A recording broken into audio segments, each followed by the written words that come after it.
Alright, so in this video I'm going to show you how digital manipulatives can be used to teach math to children. To start off, we will go to nlvm.usu.edu right here, and I've chosen to focus on second grade geometry. So we are going to talk a little bit about how you can use pattern block manipulatives to teach students to compose and decompose shapes and also to describe part-whole relationships. So let's start with a hexagon and a trapezoid. We can see with these manipulatives easily that if you put a trapezoid on top of a hexagon, it covers half of the hexagon. So we can also see that if we take a second trapezoid and put it with the first one, they create a hexagon. So this shows the part-whole relationship between a trapezoid and a hexagon because we can see that one trapezoid is half of one hexagon. You can also take other shapes like a diamond and a triangle, and you can let the children just kind of experiment with the shapes.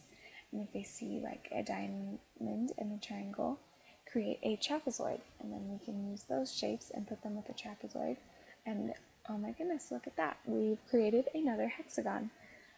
So this program I think is really good to let kids just kind of play around with the pattern blocks and manipulate them and look at the different relationships between the pattern blocks and see what kind of shapes they can create.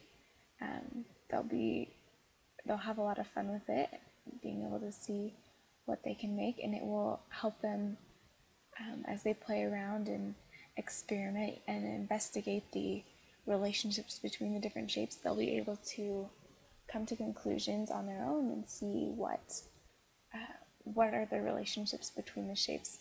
For example, these three diamonds make up a hexagon, so you can see that a diamond is 1/3 of a hexagon.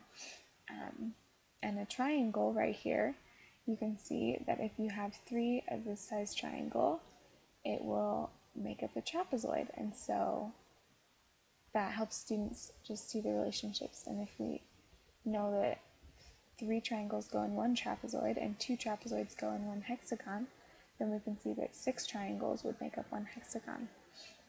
And children, as they play with these blocks, will just be able to figure that out.